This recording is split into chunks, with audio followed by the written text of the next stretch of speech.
Bueno, muy bien. Y vamos con el cuarto video, el último de este ciclo relacionado con el asma. Vamos a repasar dos conceptos y a abarcar muchas de las cosas que hemos aprendido con un caso clínico.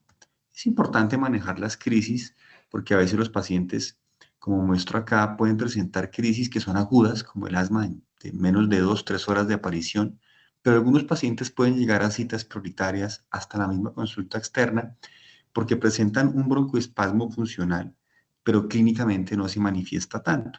Entonces es importante que todos tengamos un tipo de familiarización con este manejo. Esta crisis, agudización o exacerbación, pues básicamente es un aumento en la cantidad de síntomas. Vamos a ver que no hay un examen aquí que nos diga si está con exacerbación o no está con exacerbación, sino usualmente echamos mano de los síntomas, así hacemos el diagnóstico. Sin embargo, pues en un mundo ideal, y vale la pena desde lo funcional, pues si uno tuviera acceso a las mediciones de base del paciente, sería lo ideal. Saber cuánto sufre uno en la espirometría o el aparatico que muestro ahí en la muestra, el que está haciendo el paciente, que es un medidor de pico expiratorio flujo. Y este pico flujómetro es muy útil porque el paciente, él maneja unos valores predeterminados que conoce cuando está en excelentes condiciones o hay unas tablas estimadas si es hombre o mujer y dependiendo de la estatura, de los volúmenes que debería mover en el aparato. El paciente se empieza a sentir que los síntomas cambian, él hace la maniobra, que deberíamos enseñarla desde la infancia, ojalá, y que el paciente invirtiera en estos aparaticos.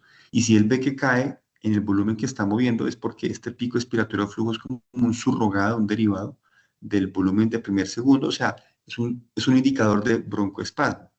Desde el COVID, digamos que se han entrado un poquito en desuso porque obviamente estas maniobras de aspiración forzada generaban algo de miedo de propagación de virus, pero deberíamos volver a motivar e incentivar en los pacientes esos aparatos desde los más básicos que funcionan bien como el de la foto pueden costar 100.000 pesos, pero será una buena inversión, insisto, para que el paciente de una forma objetiva pudiera decir me estoy sintiendo ahogado, apretado y que con la maniobra vea si está en una caída de los volúmenes y eso tiene unos rangos que vamos a ver de seguridad.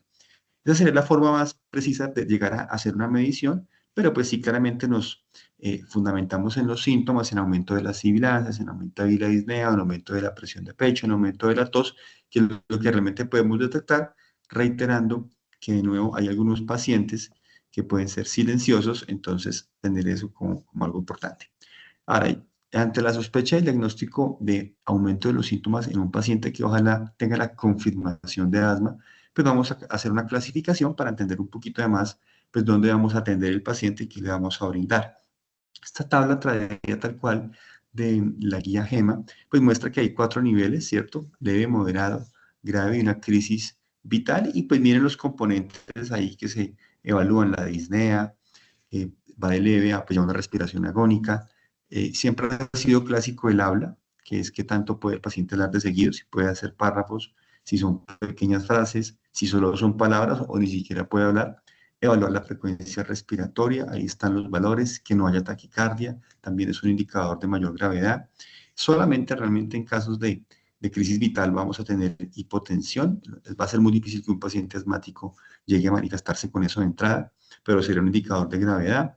El uso de músculos accesorios, hoy en día que poco o hemos perdido ese examen del físico del paciente, las barreras de nuevo el COVID, el tapabocas, ¿no? Hay que retirarle la camiseta y poder inspeccionar qué tanto trabajo de músculos accesorios.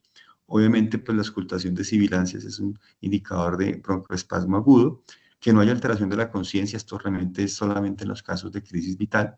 Y acá está lo que les mencionaba, el pico expiratorio flujo. Si pudiéramos hacer esta medición y en muchos servicios de urgencias, en los hospitales donde yo trabajo, en los servicios de urgencias, se puede hacer esta medición. La terapeuta respiratoria pasa y hace la terapia y hace la medición y miren que un valor por encima de 70 correspondería a una crisis leve, por debajo de 70 crisis moderada, entre 70 y 50, menos de 50 una crisis grave y pues la crisis vital, que es clínicamente tan evidente, pues no vamos a hacer un pico flujo. Entonces, será una gran medida y vamos a ver que también para decir cuando un paciente tiene alta hospitalaria sería muy útil el pico expiratorio flujo. La saturación y la presión de oxígeno las traigo aquí, pero ojo, porque estos datos son a nivel del mar. Esos datos que se están mostrando aquí no aplica para Bogotá. Entonces ahí dicen que 95, 90. Realmente hay que hacer los ajustes dependiendo de la ciudad en la que uno esté, pero todos estos valores de PO2 y de gases, como yo noté, Feito, es el mar.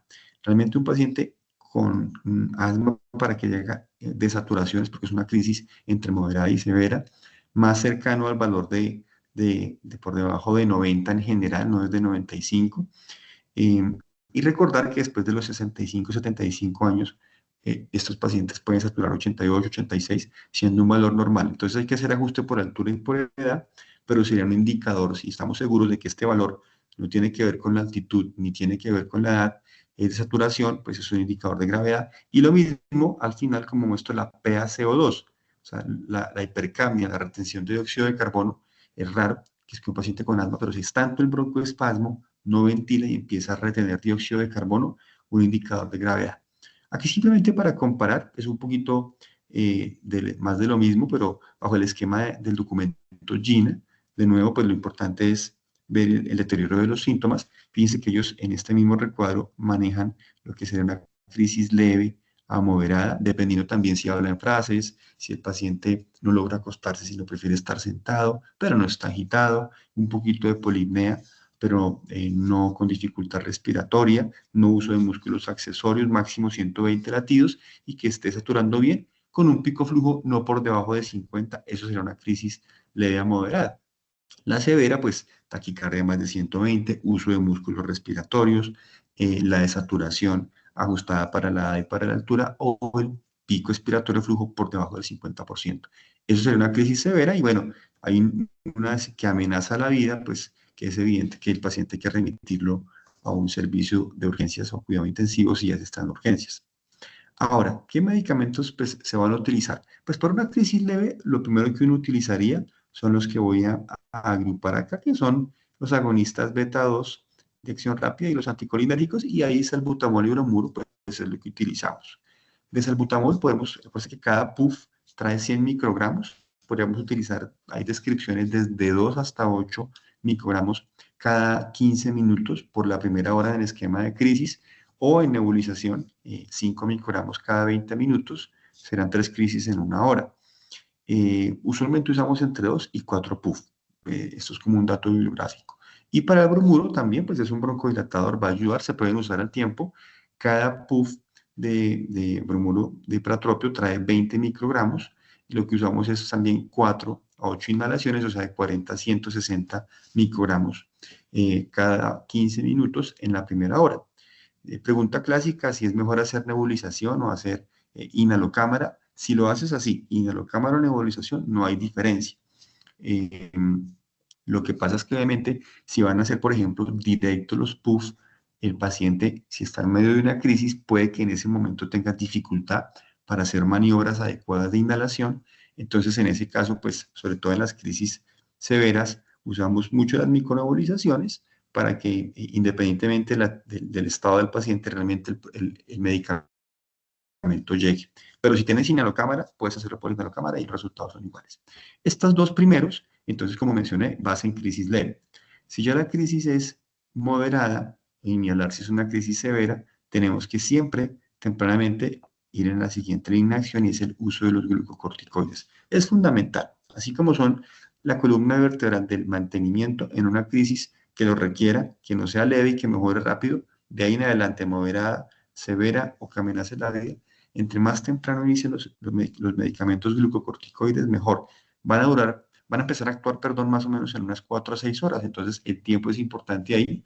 No se gana mucho usando los endovenosos, o sea que la prednisona oral, usualmente usamos una dosis de 50 miligramos, funciona bien.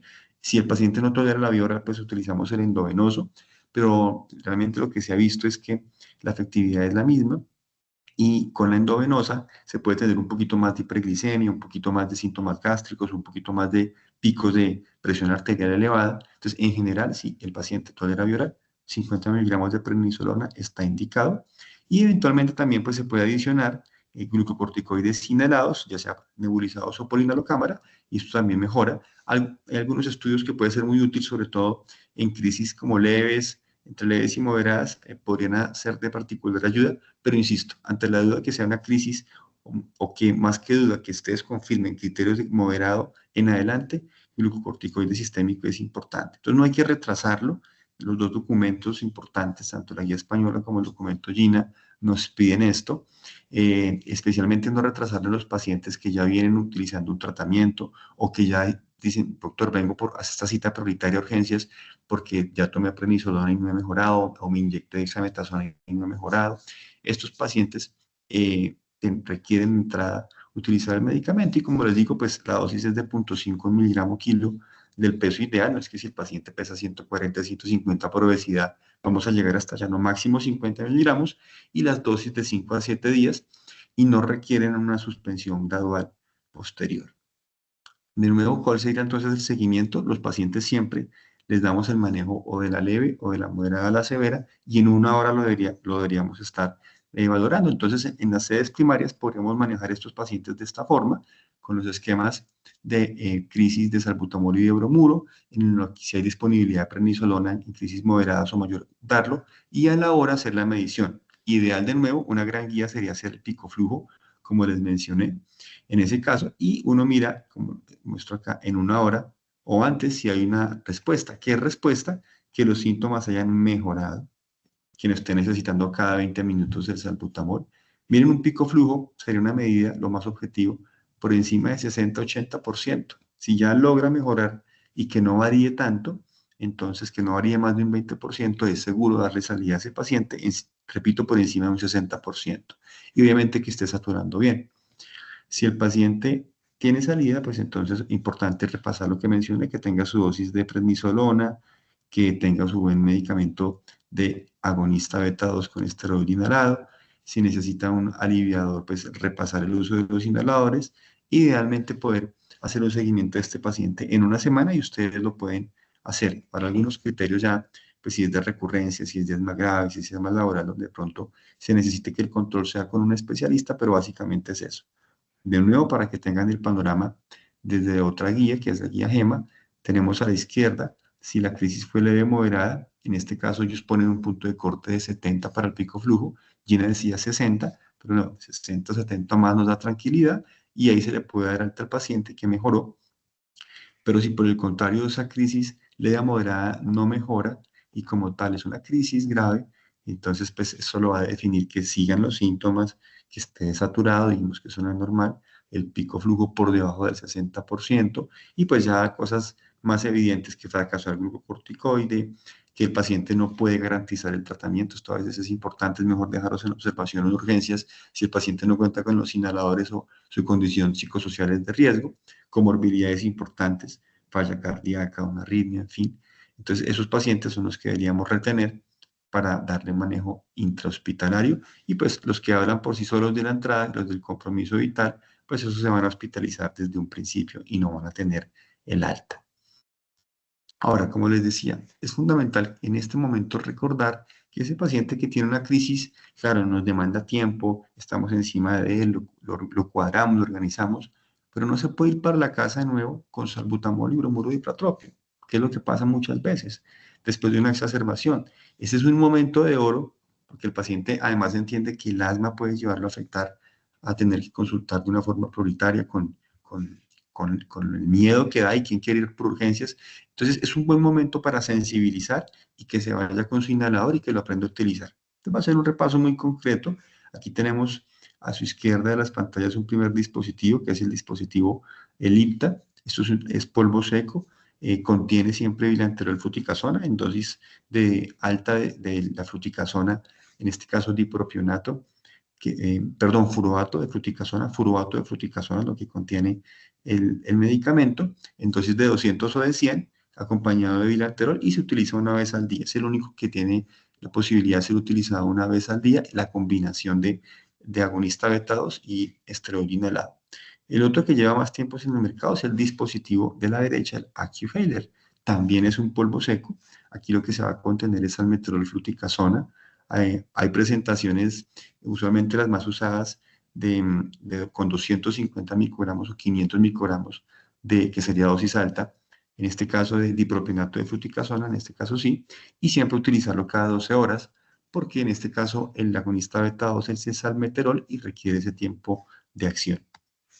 Me sigo manteniendo en polvo seco. Vamos a ver este dispositivo que a la izquierda de sus pantallas es el Turbo Heiler.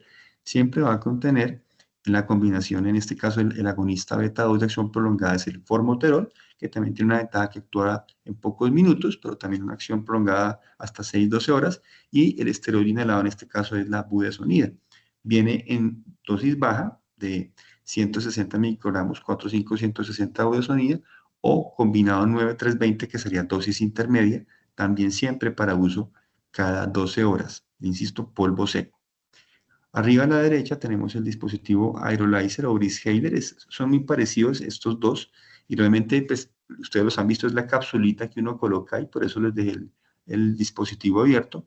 Se coloca la cápsula, el paciente la tritura, cierra el dispositivo y a través de la boquilla hace la inhalación. En este caso puede haber presentaciones que tengan tanto formoterol budesonida, de las más usadas 206, o sea 6 de formoterol y 200 de budesonida, y salmeterol fluticasona 25, 125, 25, 250. Nuevo, fíjense que todo esto sirve para saber las dosis y los rangos de esteroide inhalado que estamos dando. Otro dispositivo que se contiene en el mercado colombiano, el NextHailer.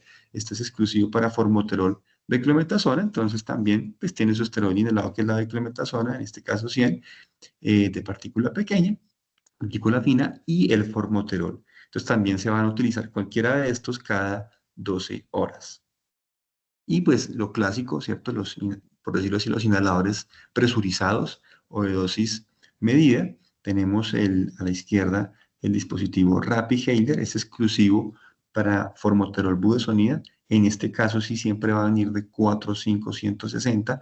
Estoy hablando de adultos, en niños hay presentación de 80 de menor dosis. Pero bueno, 4, 5, 160. Entonces se utilizaría o cada 12 horas un puff o dos puffs cada 12 horas. Como ven ahí arribita, tiene un indicador de contador de dosis. Eso es muy importante. La mayoría de dispositivos tienen contador de dosis, entonces hay que explicar al paciente que revise cuántas dosis le quedan. He tenido pacientes que dicen, doctor, empecé muy bien y ya no voy tan bien, y me muestran el dispositivo, y culpa mía que no le pude enseñar bien que ahí estaba el numerito. Algunos otros de inhalador de dosis medida, pues casi siempre vienen para la combinación salmeterol fluticasona. Estoy aquí ya a la derecha. Algunos, fíjense, como el de la derecha, no tienen ningún contador. Este dispositivo sí tiene un contador de dosis. Al final es importante porque si no hay un contador de dosis, el paciente es difícil que por el peso o algo pueda realmente establecer y solamente hasta que esté mal. Entonces, fíjense que hay varias posibilidades y los invito a que en estas últimas 3 diapositivas que acabo de mostrar se familiaricen con estas combinaciones porque a veces no las conocemos y por eso es que no las prescribimos. Entonces, mirar el problema con nobleza para avanzar. Cierro con un caso clínico, tal cual de la vida real. Esto es un hombre aquí que tenía en Bogotá, 44 años, 2 meses de tos seca, disnea de grandes esfuerzos. Le dije, doctor, yo nunca he tenido problemas respiratorios, no fumó, no tomaba medicamentos, sin mascotas. Al paciente, como les menciono, miren, algo que quiero resaltar, la espirometría, pesando 79 kilos, paciente nuestro, miren, compensar una espirometría con una relación normal, tanto pre y post, 76,77, FEP1 del 97%, una espirometría normal sin respuesta al beta 2, la radiografía sin infiltrados, sin cambios así importantes, que yo diga, oye, mucho atrapamiento de aire realmente no se veía de forma determinante, con unos signos normales. Esa fue la valoración que se tuvo en un principio, y le dijeron al paciente, no, usted pues la idea y la tos debe ser otra cosa porque tiene una espirometría normal, y miren, esto es 2013. Quiero que se graben eso por la secuencia de tiempo y el peso de 79. Sin embargo, unos 7 meses después, pasa el 2014, tiene un aumento agudo de sibilancias, de disnea, sin fiebre, aterriza por urgencias. Ahí ya hay un primer dato de un hemograma con 420 eosinófilos que corresponde a un 7%, estaba elevado.